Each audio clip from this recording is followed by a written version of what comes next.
Yes, we are in. Namaste, everyone. My name is Vaishali Shah. You are welcome to our session on Hindu culture and lifestyle. It's a book series which is being written by me and my team to promote and encourage people to follow our Vedic culture, living anywhere in the world. So today I have got a different kind of speaker who is going to talk about the art forms. Many of you would know that we have 64 arts which are prescribed in our scriptures, and most of them are still, there in our society we see, but of course many have disappeared as well. So today we have Raga Sudha ji. Namaste, Raga Sudha ji. I think your name itself has got music in it. Rag. So namaste. Namaste, Vaishali ji. Thank you for having me today. And I'm looking forward to our conversation on the arts. Yeah, you might know that we start our session, with a small prayer. So I would like to request you to recite a small prayer before we start our session. Any prayer, or are you going to? No, any prayer, whatever Okay. I'll whatever you start like. with um, because we are talking about art, because we are talking about dance, I would like to recite a poem on Lord Shiva. Hmm. Vande Sembhum Umapatim, Suruguram Vande Jagat Karanam, Vande Pannagabhushanam, Mrugadharam, Vande Pasunampatim, Vande Surya Sasanka Vahni Nayanam, Vande Mukunda Priyam, Vande Bhaktajanasrayam, Chavaradam Vande Shivam Shankaram. Oh. Very beautiful. This is the reason I like to ask my speakers to say a prayer, because then our audience would know the power of mantras and power of prayers we have, and like we have thousands of them, and they all have different effects and they all have different motive behind it.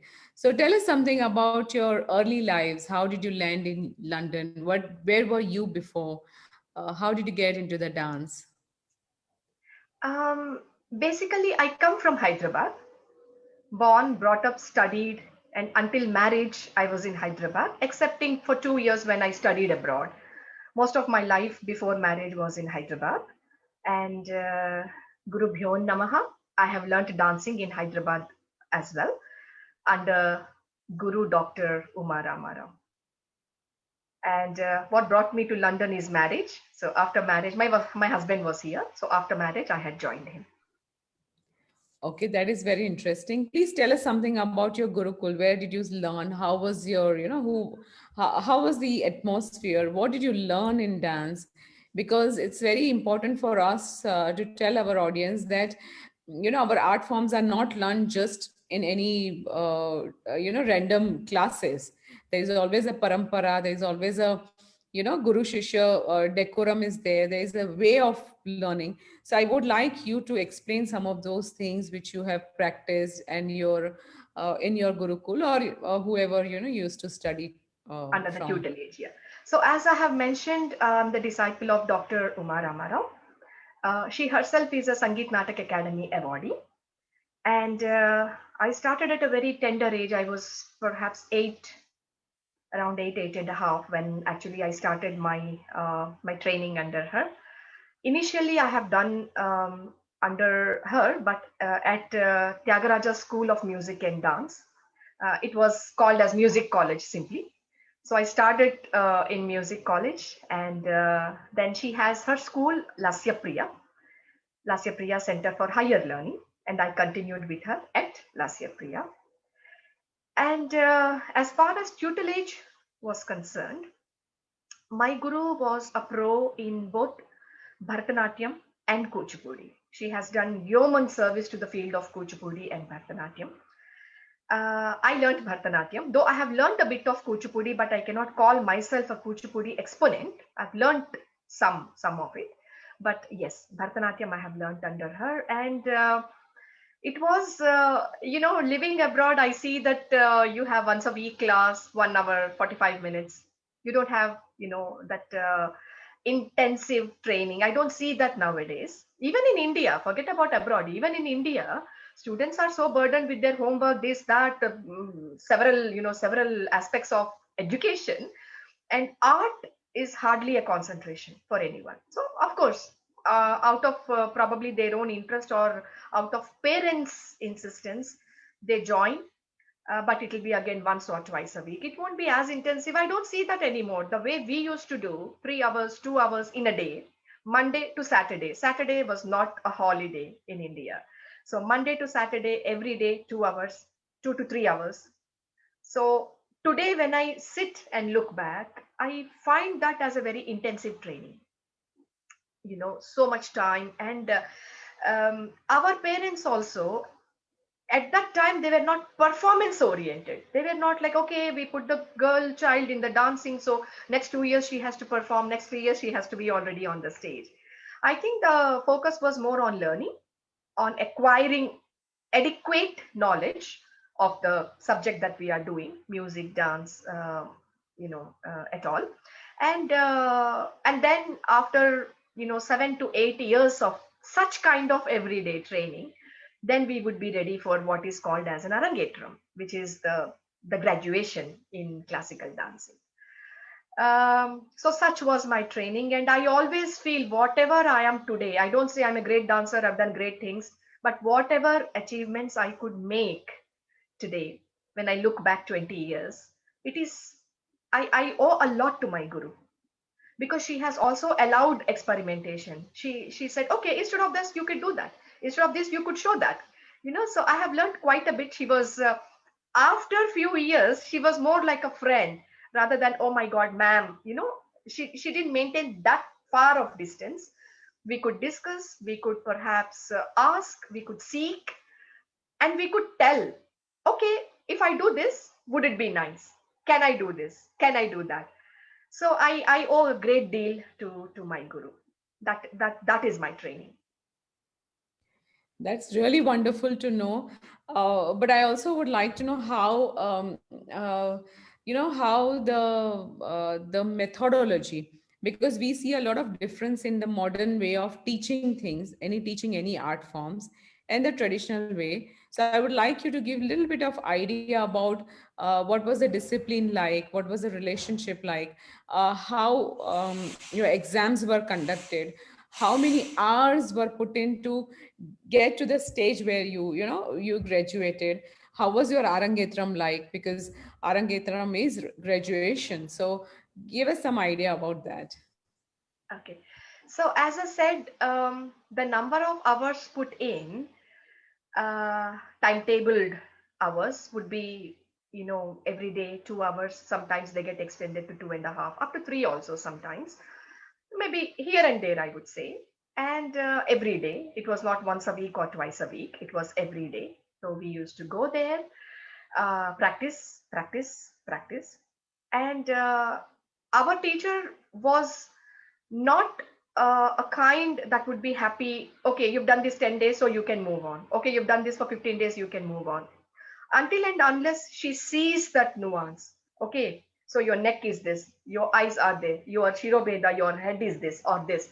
So she used to look at all the nuances, and then when she was happy, then she would move on. Otherwise, we would be doing the same thing. There would be a point in time where, oh my god, I've been doing this for the whole week, why can't we move on?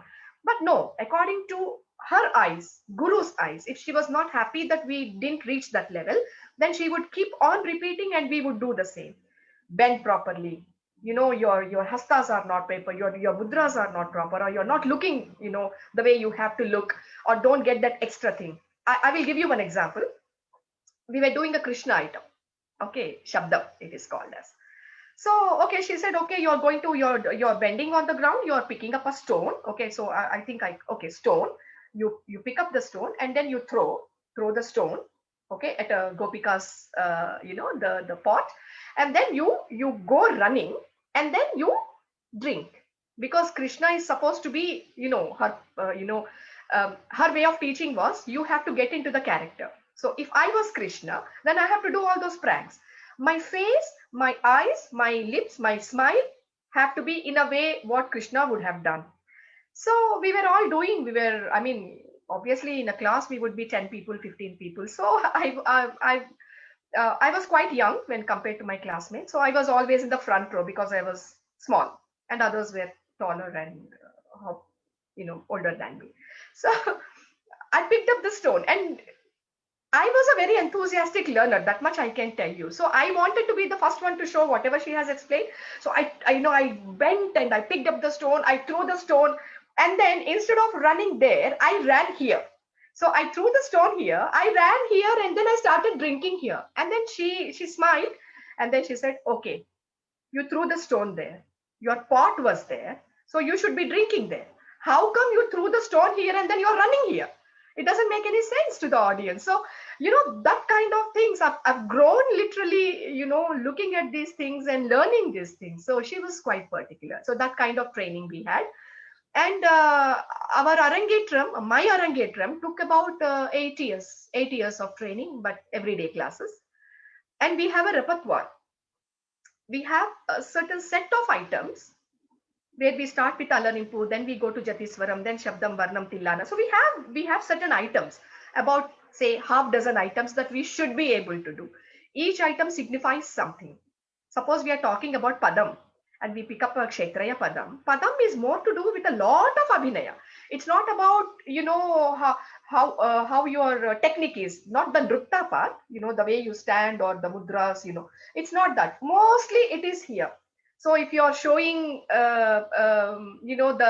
the pain, the suffering, or you're waiting a lot of time, and then your priya has not come, your partner has not come, so how do you feel? A lot of abhinaya. So each of those items signifies pure dance, abhinaya, and as I said, and the speeds, the intricacies, and that's when we graduate. So that's the Arangetram. I myself took about 8 years for my Arangetram. Very interesting. My purpose of asking you this question is because I want people to know what it takes to be where you are. A lot of people take dance very casually, and I feel that it is not. It is as good as worshiping the god, because earlier the women used to dance in front of the god in the temples. That was our original way of performing. And also in 64 arts, dance is on the top. Music and dance are on the top. They are the first art which is being described. We have so many gandharvas and rishikanyas and so many apsaras who used to dance for, or who still dance for devtas. So dance is not something which what we see today in the in in all those dance shows. And my because I have a great respect for this art, that is the reason I thought of inviting you today. So give us some idea about what is Bharatnatyam, and what are the other similar, like Kuchipudi and Kathak and all. What are those dances? Okay. So if you're talking about dances, you have, of course, our emphasis will be more on classical dances, which are called as Margi Nrutyas. In Natya Shastra, they are called as Margi Nrutyas. That means classical dances. So you have Bharatanatyam, you have Kuchipudi, you have Kathak, you have Odissi. So these are all Margi, classical dances. And you also have some of the dance drama forms, okay, dances, but there is a drama element. In fact, it will be very interesting for you to know the origin of Natya Shastra. Natya Shastra, of course, it's a vast compendium, treatise of 36 chapters. So you have chapters, I mean, as dancers, as a dancer myself, we would focus more on the mudras, the hasta lakshanas and all that. But there are specific chapters on drama, music, instruments, which probably in due course of time I would like to mention some of them. It will be very interesting for audiences to carry forward as well, because we are talking about knowledge. So we also have a mention of Desi Nrutyas. Desi Nrutyas means the folk, the regional dances. So we are talking about folk art forms, tribal dances. And I myself have not seen a lot of work happening in that direction. So we have Margi Nritya, we have Desi Nritya mentioned already in the Natya Shastra. So when we take it as a Bible of dance, as a text, source of reference for any type of dance, even Kuchipudi, I mean, whatever dance you take, it has to come from Natya Shastra or Abhinaya Darpana. So, the way you use the gestures, what you use, all these are based, the hastas, the Nritta hastas or the Samyuta hastas, Asamyuta hastas, all are based on Natya Shastra. So we talk about classical dances, which I have mentioned. So you have four regions to consider. And I would like to actually show a slide where, all these will be there and people have a take home message. Okay, so we have these regions, regional cultures. So you have dances classified into northern, southern, eastern, western. So we have, for example, Odissi from it's called as Audra Magadhi. So from east, you have Dakshinatya. So obviously Bharatanatyam comes from there. And we are also talking about dance dramas. So here, then you can talk about Yakshaganas, you can talk about Kudiyattam. You have several. Kathakali, for example, Mohiniyattam. You have all these forms. That's very interesting. So, how do we define, like, for example, the way you have explained? I think you have got some PPT to show, right? So let's go there and The please explanation, explain. yeah, I thought probably, okay, let me share the screen because some of the things that I mentioned, hearing, Shravanam, okay, hearing is fine. They may remember today, but if I show them something, it is always there, even on your website, on your page. Mm. It is there as a source of reference. They can always come back again and again and maybe refer and take it forward. I want some people to actually take it forward. So, what I True, would very. do is perhaps share the screen. And before that, I think I mentioned the Margi. Let me also finish with Desi Nritya Sampradayas. As you rightly said in the beginning, some of them have actually disappeared. In the sense, you don't find them much. It remains in the texts. So we know there is a, for example, Jakri Nrutyam, Kashti Nrutyam, Shavar Nrutyam, Dombi, Stri Gaditam. I mean, there are different texts have mentioned different Desi Nrutya Sampradayas. And as a dancer myself, I do a lot of research myself out of my own academic interest. I have not seen much of work, much of performances, or even much of research going into those. They are there, the names are there. Probably some of them must have disappeared because the geopolitical, at that time it was Bharata Khanda, and then we have, different countries that have formed politically later on. So they may be there somewhere, but a lot of work has not been done to bring out at least as a legacy for us to learn, for us to understand, for us to have this knowledge. So I would very quickly would like to share the screen. I think 1 minute I'm able to. Uh, can you see my screen, please? Yes, yes. Okay, so what I would like to do is just give me a minute. I think I need to put my charger. Just give me a minute, please.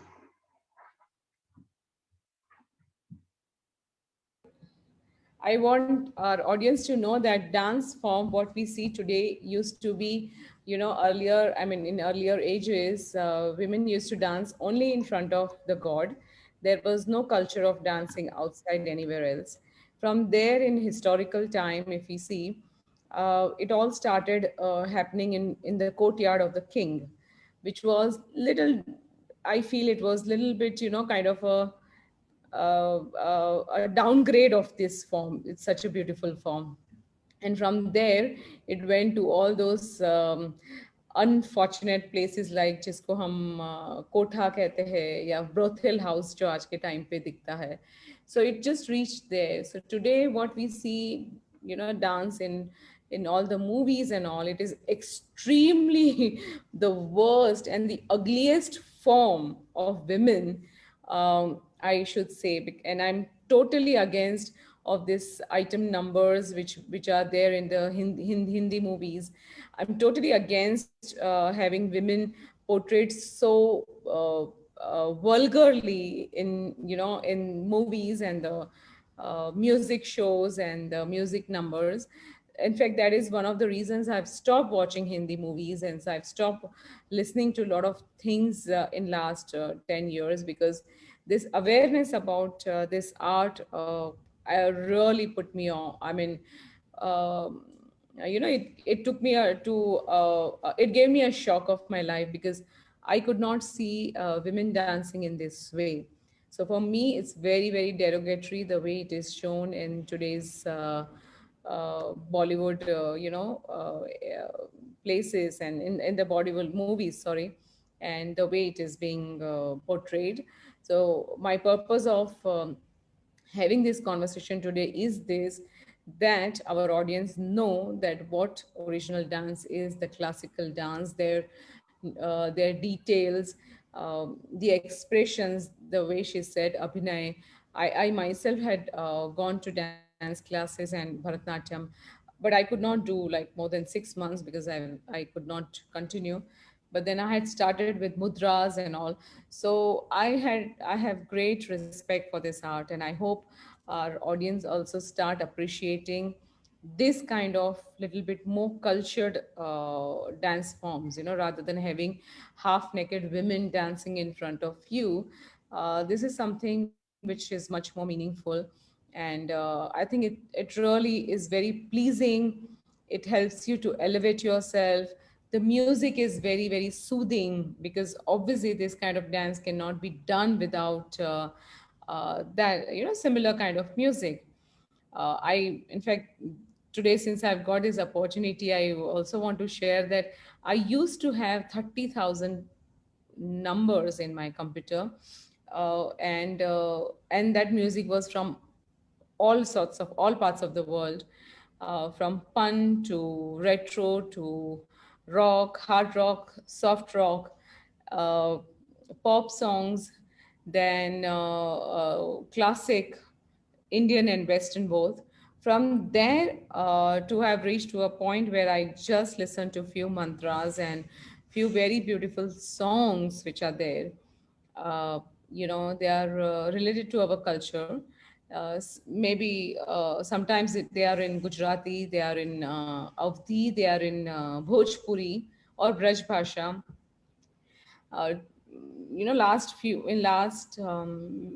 years, whenever I traveled in whichever state, I always picked up their music, because I wanted to know what they have. And of course, it helped me to put up my articles on the site, because we have got few articles about the different different types of singers, and the different types of music across India. So this is one of the thing which I really treasure, and I hope that you also understand that I disapprove those kind of dances and music both, because recently, last year or last to last year, I came across a song that four bottle vodka. I really wonder if anybody can have four bottle vodka every on a daily basis, would die of liver failure within a month. So those kind of intoxication which are described in the songs, which is really funny, and it is definitely not entertaining. So I mean, you have to understand that it's not I know it's not very easy to go back to that music, and you will think it is not my type. But then I think if I can switch, you can switch too. All these mantras and the regional music, like for example in Maharashtra, they have Abhyang. I've heard a couple of them, and extremely deep. Even if you don't understand language, the music is so wonderful. Then there is in Gujarat, of course, we have Bhavai, we have so many things. We have Garbas and we have Ras, and all mostly they are about Krishna and Radha, their relationship, their past life, Leelas, and I mean, their Leelas in the Braj. So all these things are, really beautiful. And because we have large number of Gujaratis outside India, I would like you to, whenever you visit Gujarat, I would like to request you to pick up some local music and see. You might find loud initially, but then some of the songs, they really come out very well. YouTube is also another good help. I figured quite a few Rajasthani songs. I mean, I found them through YouTube, which my cook I think because he loves to listen to his music and he comes from Rajasthan, so he plays those numbers, and that's how I came to know that it has a wonderful history, and they have wonderful way of narrating the story. So this way, I feel that our legacy of music is huge. When I was a child, obviously I wanted to learn the dance and I was not allowed. But whatever I could do, whatever few months, I realized that there is so much of love for the God. This is another aspect which you will not find in European dances also, that all our dances are about one of the gods. Like it could be about Krishna or Shiva. The way Shiva is known for his Tandav Nritya, Krishna is known for his Ras. And let me tell you that Ras, which we Krishna performed or performs even today, is considered to be the most desired place for any Vaishnavas. And we believe that that is a place where, and that is a time, and that is the occasion when Jiva, so which is a female form, and Purush, which is the male form, which is Krishna, they meet. And this dance actually explains the joy of a Jiva when he meets the superpower or super soul, or the god or Krishna, however you want to put it. So this particular Ras Leela, which we call it as Ras Leela, is something which every Vaishnava wants to go to, or they seek that please they seek Krishna, that please give me place in your Ras Leela, because that is the time when Krishna meets his beloved gopis, and the gopis are nothing but as our Atma or Jiva, however you want to call it, as the spiritual form of our personality. And this is the reason because of which I have so much respect for the dance, and I believe that rather than getting entertained by some ugly looking women dancing in half or naked in front of you, sometimes try to watch and see what you find in this Ras Leela, or even Natraj or Shiva's dance, his Tandav Nrityam. So there is a lot lot is there to discuss about different dance forms and the purpose. One more example I want to give about Shiva's cosmic dance, which Tandav Nritya we call it as. A lot of people think that it's a myth, or it never happened. But after reading a lot of things and speaking to a lot of gurus, I realized that Shiva's cosmic dance is nothing but the churning of the universe, or the movement in the universe. Because if Shiva, or when Shiva performs out of anger or after agony or out of love also, when he dances, it moves the universe. And that is the reason we see a lot of planets getting out of their orbit. We see natural disasters as well, when the some of the elements within the earth moves, and and it moves because of Shiva's dance. So Shiva's cosmic dance is nothing but the movement in the universe, and And that there is are something. 7 types of Tandavas. A lot of people even do not know that there are Sapta Tandavas. So that's Tandoors also, yeah, right. we Okay, are actually you have back? worked So on Sapta we Tandavas. continue. We Yes. continue.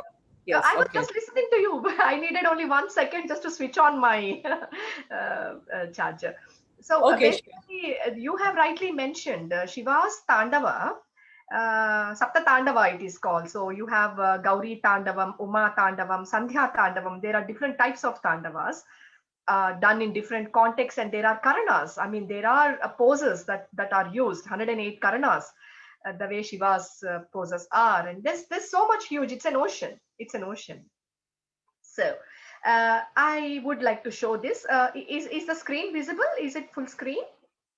Thank Yes, you. it is visible. Visible. Yeah, Yes. thank you. So again, as you have rightly mentioned, and as I wanted to actually just mention the 64 arts that are mentioned in our texts.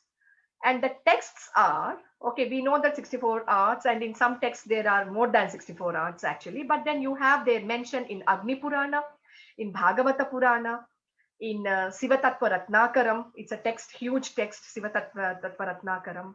And Sukraniti Sara also you have mentioned, you have a mention of 64 kalas.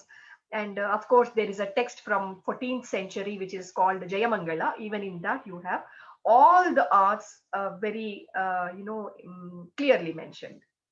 And as you said, some of the arts we know already, like the shloka goes, Gitam Vadyam Tatha Nrutyam Trayam Sangeetam Uchate. So you have all the elements. You have music, you have rhythm, you have dance, you have the instruments. So everything together makes it a very pleasurable and enjoyable experience. So I probably would want people to get into those, we can't do everything. One person cannot do everything, or everybody cannot do everything. But if people can, for example, when you talk about 64 kalas, of course we have architecture, we have various types of vidyas, various types of knowledge, and various types of kalas. But there are, for example, in I live in London, so in the Western world, we have something called uh, um, face painting. Okay, so you see people, I mean, Westerners sitting and doing the flowers or leaves or something else on the face. But face and body painting had been mentioned in our 64 arts here. It is called as Viseshaka Chedya. Viseshaka Chedya is nothing but making the body or face beautiful by using different colors. So body painting, in other words, body painting or face painting. But that had been mentioned centuries ago in our texts. Same is the case with Prahelika. Prahelika is like making riddles or solving riddles. So we do have riddles. Kids do that in school. But then again, it had been there for centuries in our texts. So why do we wait for non Indian background people to come and talk about it? When we had the knowledge with us, we could have promoted that, we could have highlighted that, we could have even trained our young generation in that. So beautiful.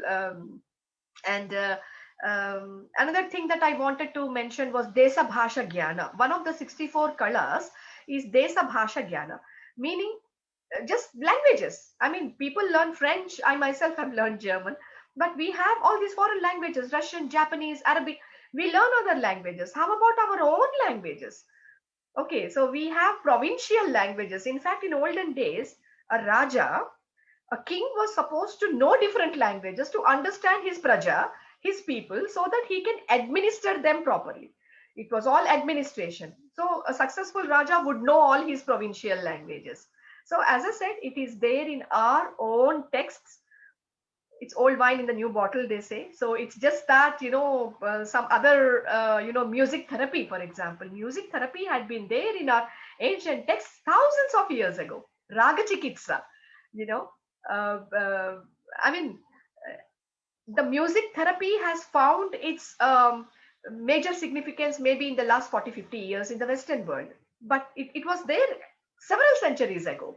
In Ayurveda, Raga Chikitsa was mentioned. So the curative properties of different ragas. So you take Shankarabharanam, you take Mohana Ragam, you take any ragam. There are curative properties, and it's so important. Music therapy, dance therapy. Autistic children can be treated with movements, with dance. So there are some important texts for dance learners as well as practitioners. Of course, the major one is Natya Shastra, written by Bharata Muni, and originally you have 12,000 shlokas in that, but that has been condensed to 6,000 shlokas now. What is available today is around 6,000 shlokas. We have Bharatarnava and Abhinaya Darpana. Some of the dancers use Abhinaya Darpana as the reference text by Nandikeshwara around 6th to 8th centuries. That's the time when scholars have estimated that text to be belonging to. And on Natya Shastra, actually Natya Shastra, a lot of things we say Smritis and Shrutis. Shrutis means, a lot of oral traditions. We have had a lot of oral traditions in terms of arts, in terms of even, the knowledge that we are talking about. And we lost the text. Natya Shastra was lost actually. Then later on, the Tika, it is called, the commentary has again, has been published. And thanks to Abhinavagupta, who was a 10th century scholar from Kashmir. He was a Kashmiri scholar, and he has written a wonderful, wonderful commentary called Abhinava Bharati, in which he has actually expanded a lot on Natya Shastra's content. So this will be quite interesting. And Baroda, Oriental, you have various institutes, Bhandarkar Institute in Pune and Gaikwad series from Baroda. They have published, these very valuable texts. So people should actually know that if they really want to get into the subject deeply, and then they want to do some kind of contribution and some meaningful work, then it's important that they know what is available for them, and what they can do. And Manas Ullasa, again, this is a 12th century hugely important text by King Someswara, where you have an entire, it's a very huge compendium. There are, I think, 100 chapters, 100 chapters in Manasollasa, where one particular chapter is entirely on dance. Huge compendium. So again, a very interesting text that is available. And then dance has found always as a part of, music and dance are inseparable. They cannot be separated. So in Sangeeta Ratnakara, which is a 13th century very important text by Sarangadeva, you have again a complete Nritya Adhyaya, a complete chapter on dance, which is again so useful, because you have the vocabulary extended, expanded. Sometimes it is important that, if it is a complex text, Natya Shastra is a complex text, Sanskrit and a different, different vocabulary used, and to expand that, to make it more easier for others to understand. Different authors, even kings for that matter, even kings used to author some text so that it becomes more understandable, more easier and simpler for people to practitioners and learners to understand. So we have all these texts here. Hasta Muktavali, mainly in Assamese and Maithili language, both the languages. Subhankar Kavi from 17th century. So in the eastern side, Hasta Muktavali is mostly referred to by all the dancers. And you also have Balarama Bharatam. Again, a very, very important text. We have only one manuscript. Some of the folios are damaged, but they have actually brought out the work with whatever was available. Balarama Bharatam was by Raja Balarama Varma, 18th century in Kerala. So a lot of things were revived and simplified for learners, and it is a very, very important text.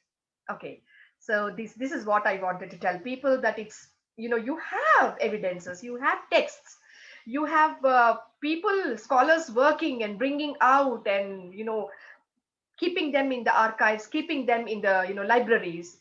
Access them, study them more, research, especially the Desi Nrityas I was talking about. Very important. You don't have a lot of work in that direction, the tribal and the folk dances. So here it is. I wanted to mention this. Natya Shastra mentions 4 regional styles, cultures: Dakshinatya, southern; Avanti, western; Panchala Madhyama, northern; Audra Magadhi, eastern. So we have north, south, east, west. 4 regions, 4 different types of cultures. Dance forms belonging to eastern side, northern side, western side. So we have again the different types of dances which used to be done by communities, by different people, by different regions. And very interestingly, as I said, everything is either Margi or Desi. So you have classical or folk, and some semi-classical forms as well, where you have dance dramas. So you have a drama element and you have a dance element. So that becomes semi-classical. And then instruments. There is a huge chapter on instruments. You have 4 types of atodhya, which is instruments. You have tata, which is string instruments. So you have sitar, veena, all the string instruments, ek tara. You have avanatha, percussion instruments, which are membranous. So tabla, pakhavaj, mridangam, all these are membranous instruments. And then you have ghana, which are metal instruments. So the cymbals we use for bhajans, isn't it? So all metal instruments are ghana. And susira, which are wind instruments. So uh, murali, the mamshi, the flute, of course, associated with Lord Krishna. So we have these type of instruments which are part of dance, which are part of music, which are part of Sangeeta. So you cannot have, for example, a Hindustani singer or a Carnatic vocal singer just singing. You will have these instruments accompanying dance. When we are dancing, whether we are talking about a folk dance, and as I said, I'm quite keen about folk and tribal dances because that's an area which I feel has been neglected by our um, I wouldn't say scholars, but yeah. So when it comes to promotion, when it comes to highlighting, when it comes to even showcasing them, you don't have a lot. You have festivals, okay? You have Adivasi festivals where once a year, twice a year, you have a festival here, you have a festival there. People dance, dusted, but we don't have a body of work in that direction, which we have you know talking about folk dances and tribal dances. If I assume I'm going to live another 30, 40 years by God's grace, even if I'm doing one or two dances a year, highlighting and showcasing one or two dances, I have my whole life. I have 30 years of work already in my hand. There are so many dances. So like me, several other people can think, start doing something, uh, in that direction. And of course, I would like to come to uh, dances. So Pavra dance, Maharashtra, Siddhi dance, Karnataka. Now Siddhis are basically African migrants who have come to India hundreds of years ago. They have adapted India as their home. They speak the local languages. So people who have settled in Karnataka obviously speak south languages, and people who have settled in Gujarat, in Bhavnagar, Jamnagar, you have Siddhi people living there, and of course they speak Gujarati, and but the way they look, and they have retained their art form, though they are by definition Indians now, but they have been migrants to India. And Siddhi is a very big topic. The government of India has also encouraged them because of their stamina. It is there in their genes. They have encouraged them in sports. Actually, there was a huge period of time when they were encouraged in sports, and some of them have really done well in Commonwealth Games and etc. But I'm talking about culture, talking about art form. So Siddhi dance, and the Karnataka side I have done this, and you have Mathuri dance, beautiful, beautiful. The aharya, the makeup. You have the whole 21st chapter of Natya Shastra only on aharya. The makeup, what the jewelry, or the way you get ready, etc. Beautiful, beautiful dances. The Garo dance of Meghalaya.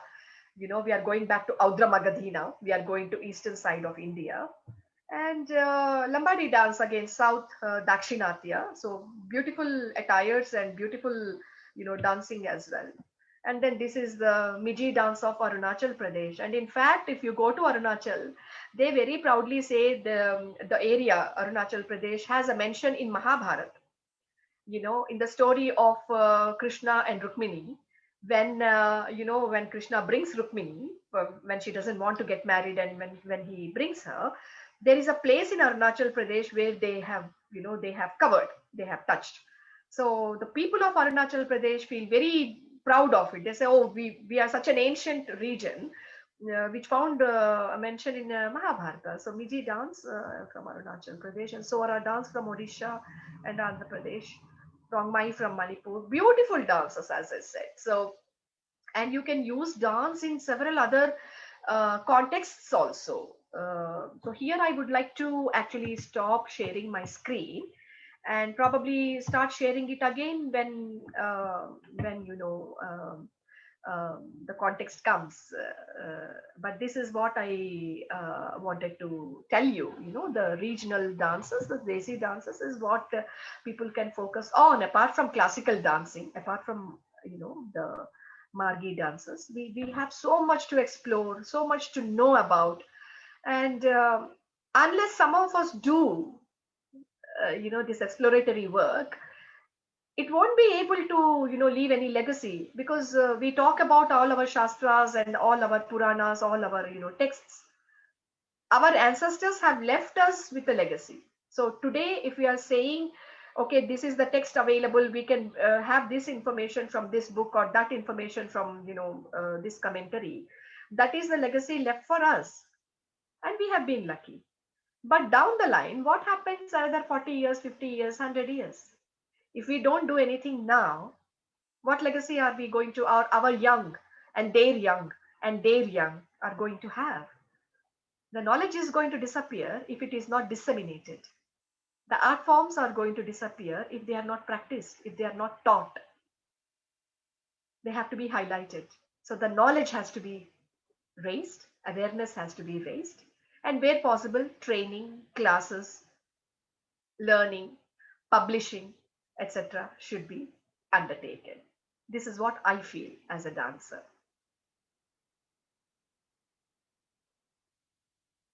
What do you think? For example, we have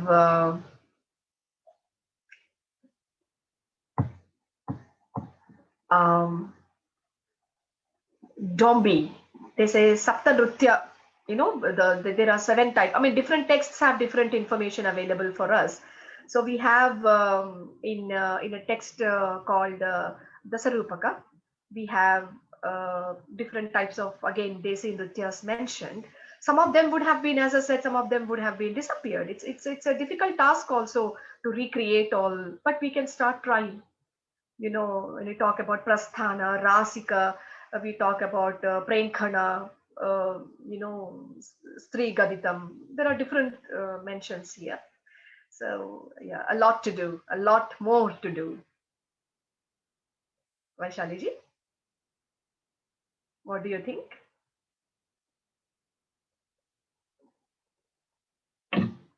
Yes, I'm listening. Yes. I think there is this thundering happening outside my window, because of which my internet is fluctuating. Okay. Yeah. I was holding the fort for you. Yeah, actually, yeah. Is it okay, the connection? Okay, so I think yes, I'm connected on my phone now, but that's really interesting. I could see few slides clearly, but not all of them. Apart from this, what are the other things which we have in our scriptures? Because as you said, dance is not alone. So what kind of music instruments are played for various dances? Like, for example, say Bharatnatyam. So what all goes? What kind of songs are sung, and what kind of subject? For example, that I know that many times you are describing Ram or Krishna. So please give us some idea about the topics which are described or narrated through the dance, and also kind of music instrument which are played along with it. Yeah. So basically, we have, if you're talking about, of course, I'm a Bharatanatyam dancer. I'm very fond of speaking about Dakshinatya, which is South Indian dancing. So usually you have, as I have already mentioned, that in Natya Shastra, there is an entire chapter on musical instruments, the type of musical instruments. So we have wind instruments, we have, membranous instruments, and we have already explained. So when it comes to Bharatanatyam, Kuchipudi, more towards south, we have Mridangam. Okay, we have an instrument called Mridangam. But when you move towards Karnataka, you have Mridangam looking instrument, which is called as Maddala.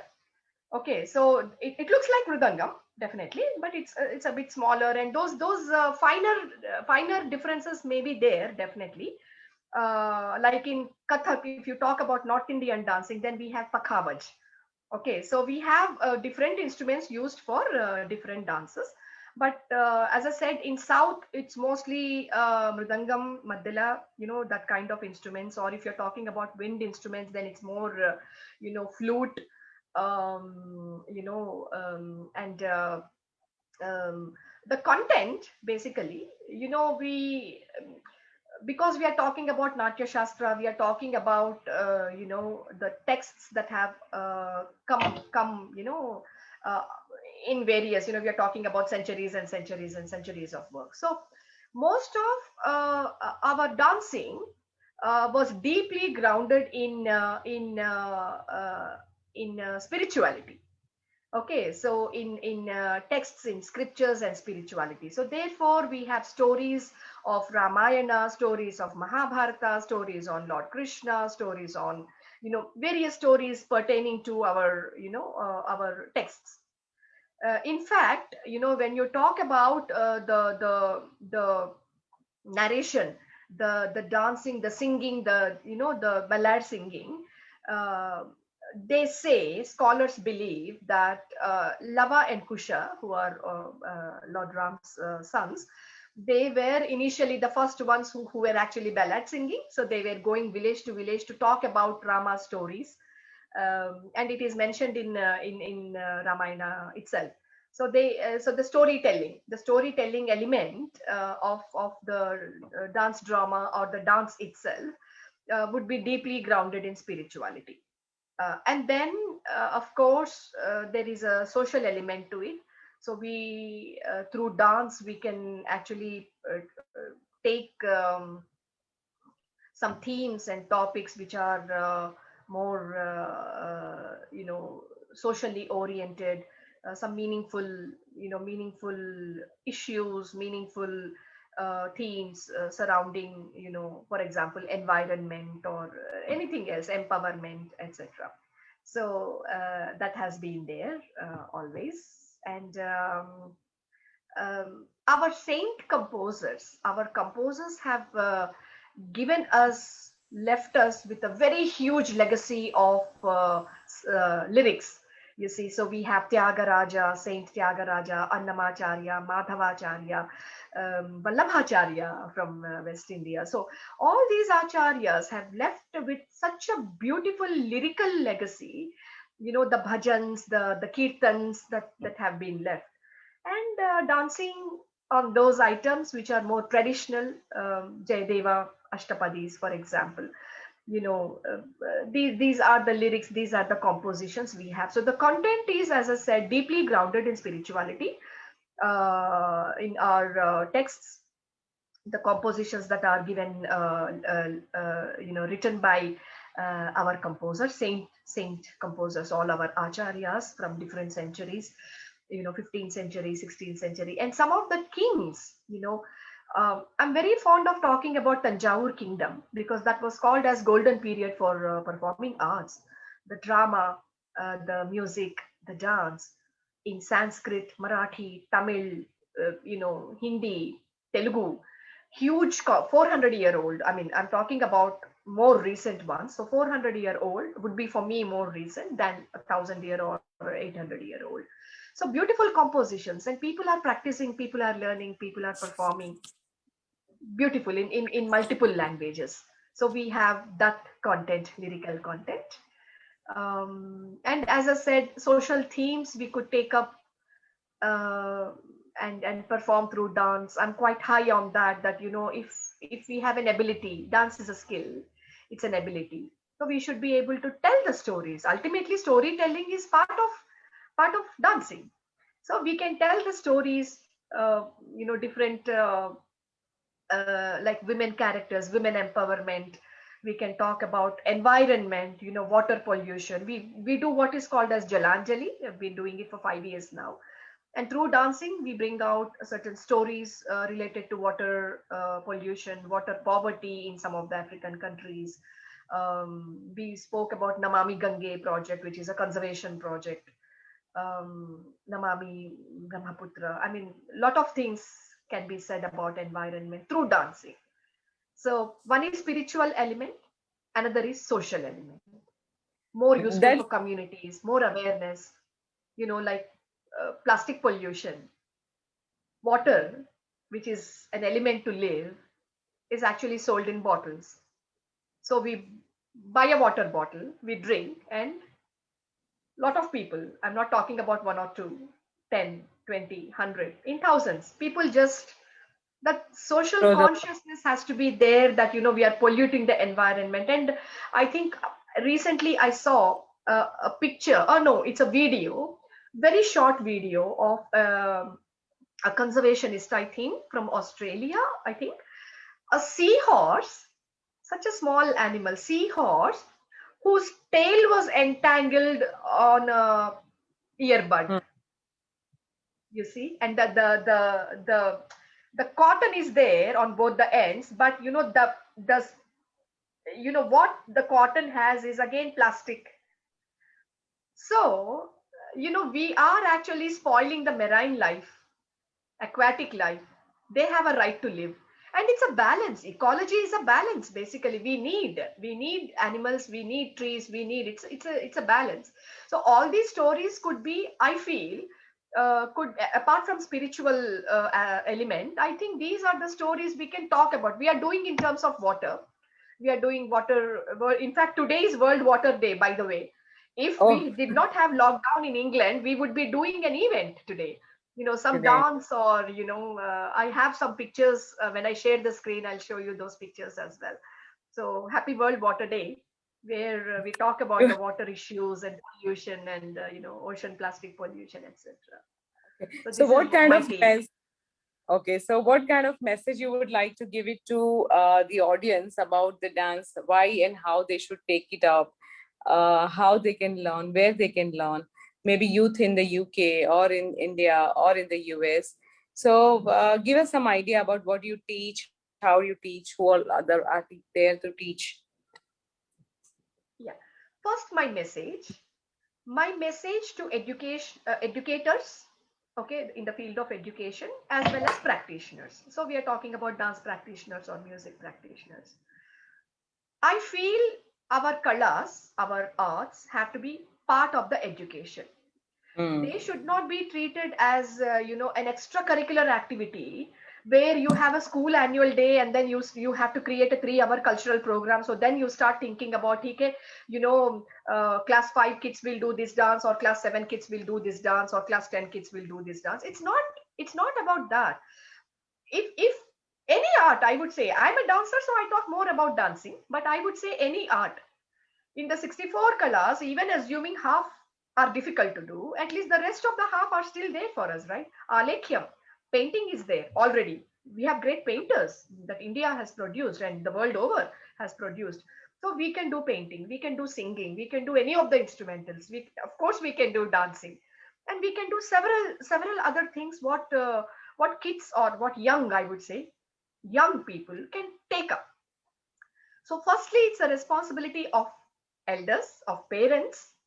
Parents are getting busy, so they would like the kids to be busy. So they just keep them in this class, that class, some salsa, some violin, some. But then it is only to keep them busy. How much serious you are, and then I also feel a lot of times it is performance oriented. So if you learn for 2 years, that means you have to perform, you have to be seen on the stage. But to acquire the knowledge, to knowledge makes us better people. Knowledge makes us wiser.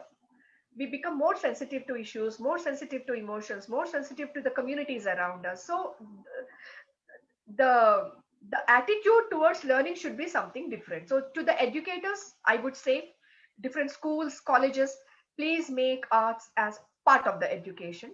So not after school activity, but a part of the school activity. That means if you have, say, 9 to 3 school, make a 45 minutes class for one of these instruments, one of these dancers, one of these music class or something like that. That's when we will be able to create a battalion of practitioners and battalion of future generation of teachers and knowledgeable people. Because if we are knowledgeable, how do I stand today? Whatever knowledge I have, or whatever I'm telling you right now, is because of my teacher. If my teacher has not taken enough interest in me, I would not have become at least open to, reading more, knowing more, asking more, seeking more. It's because of my teacher. So when I talk about my students, I would like to be that teacher to them, where I give them a lot of information, lot of knowledge, so that the Guru Sishya Parampara that you have spoken about initially, the Guru Sishya Parampara continues. Otherwise, we have these gaps in between that, the knowledge doesn't go further because of the lack of takers, number one, or our attitudes towards learning has changed. And so that's my message for educators. And of course, practitioners, please give do your best, give as much knowledge as you can, which means we have to be knowledgeable ourselves. So we have to our here in the Western world, it's called a CPD, continuous professional development. So we need to have that CPD where we are reading more, we are doing our bit as well. It's not that if we know something, our learning has stopped. Learning is lifelong, so we have to continue our learning and help our learners, our young generation, the next battalion, to be equipped, like the Hastas, or I know there are, for example, I'm just telling you, in Vishnu Dharmottara Purana, there is something called Rahasya Mudras. Now I would ask you, and probably, obviously, the whole world, how many of our practitioners or how many of our teachers know about it? They don't have to know the mudras, but at least the knowledge of it, so that you can impart it to our young. So, I mean, there are a lot of, as I said, I mean, there are great teachers who have given us a lot, but then it has to continue for another 20 years, 30 years. So, with respect to all those who have created the path for learners, they have created a generation of teachers again. But then this has to continue, which means the journey has to move on, the journey has to go. So we finished educators, we finished practitioners, and where to learn? Several schools all over the world, wherever we are. In India, of course, there is no DIET, but wherever we are, we do have schools, we have established schools, we have private teachers who probably cannot afford a venue, to hire a venue or anything, so they teach at home. But then they are good teachers, quite knowledgeable, very good information they hold. And so yeah, so schools are available, centers of learning are available. um, Give us some idea about your this Sanskriti center, what you have. I think we are almost close to our session, so I would like to know, what all you do, little bit in brief. yeah, at Sanskriti, of course, dance is at heart, obviously, but we don't stop with dance. I would say it is cultural education. So, apart from classical dance, which is predominantly Bharatanatyam that I do, we do a lot of research into tribal dancing. And in fact, I can proudly say today that Sanskriti has been instrumental in showcasing some of the very lesser seen tribal and folk dances on British soil. So I'm not just talking about London, I'm saying British soil, that means in the country. And some of the dance forms have been shown for the first time in Europe also, not just UK. So that has been the research line for me, and I would continue to do so.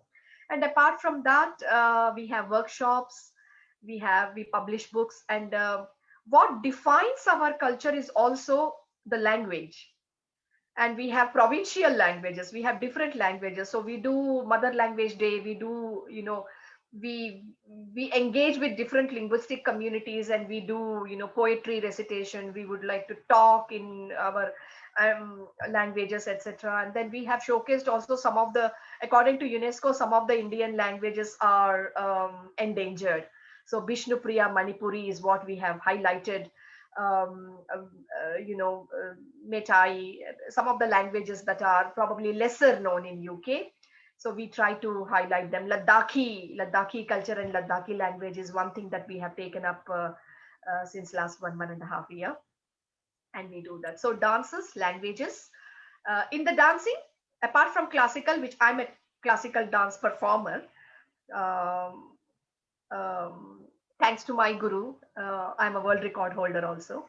But yeah, as I said, what defines our culture is not just the dance, but also other aspects. So we are looking into certain other aspects as well. And I'm based in London. My classes are in London. Very interesting. It's really very informative, and I'm so glad that you have narrated quite a few different aspects of dancing and also the scriptural references along with whatever is happening in different parts of the world. So I think we had a wonderful session. I'm so glad that we had this conversation today. And because of the rain outside, I think little bit my internet got disturbed in between, but I'll catch up with your points which I missed over the video because my other team was there. So Facebook streaming is not disturbed. But thank you so much, and it was really wonderful to have you with us for our audience on Hindu Thank you, scriptures. Vaishali ji. And I would actually, it's not a vote of thanks or something, but I would say people like you are also doing a very great job.